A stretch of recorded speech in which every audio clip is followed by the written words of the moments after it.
Duty is one of the biggest gaming franchises in history. Not only that, it's one of the most successful entertainment brands in the world too, with over 200 million players across the globe.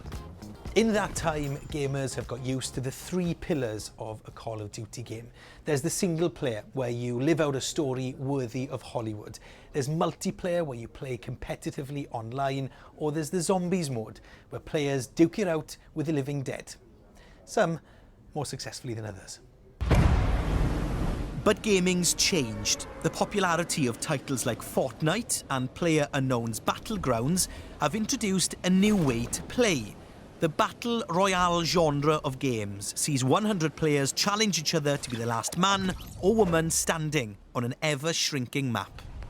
Now, with its traditional player base flocking to play those titles, the latest Call of Duty has copied the idea and for the first time ever developed its own version of this new way of playing. The game industry has just changed a lot. The way that people play games, the way that people consume gaming entertainment with live streaming and everything else has just changed so much. And we knew that change was happening, and we wanted to be able to evolve with the industry, with the gamers. What became the Battle Royale mode was something that started as something different.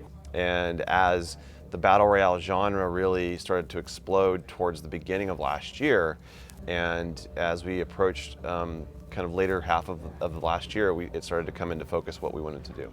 Now, Call of Duty has been seen as an innovator in the gaming industry for years. What do you say to some of those fans who may be disappointed that this game is featuring so heavily on the innovation of others? If you ask the Call of Duty audience, I think that they've all been wanting this kind of mode for a long time. And so with Blackout, it is taking what is kind of a popular genre with Battle Royale, but it's also doing our own Black Ops twist on it. It's something that I think when you play, you feel it. It's unique, it's different. We're delivering on a very classic Call of Duty experience with a Black Ops twist in a larger Battle Royale genre. Here's a mural that celebrates our work with Call of Duty 2 Big Red 1. During our exclusive tour of the Treyarch studios with team member John Raffers, we get a sense of the history of the Black Ops versions of the franchise, dating all the way back to 2010. And while the introduction of a Battle Royale mode might seem like a small change from the outside, but for the developers here in Los Angeles, this is a major gamble. Fail to make it compelling for players and they risk losing them forever.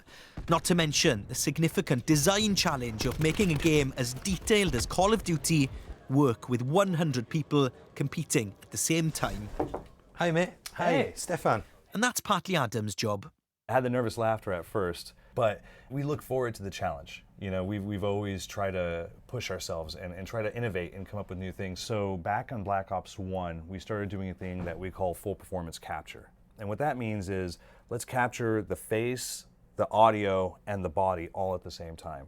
In games past, you would do, okay, I have a guy moving around, then we got his voice that they recorded someplace else, then an animator would have to hand key a face. So instead of having somebody take a deep breath and yell like, come on, you would get, come on, you know, and it's like, it's all misinformed, it doesn't feel authentic. So what we wanted to do was develop that full performance capture. This gives you a good example of how we're taking his face and mapping it onto these other characters.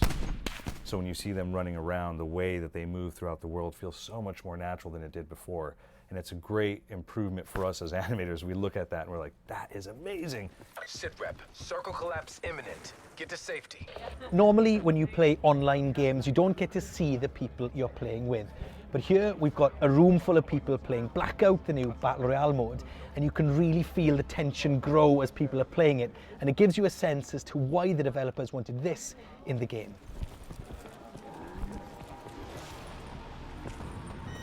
But all this comes at a price. To make it all work, a core pillar of a traditional Call of Duty game has been axed. The single-player story mode has gone. Developers are clearly willing to take risks to stay relevant. It's exhilarating to us to reinvent ourselves every time. And you don't know before the game comes out if people are going to like it or not.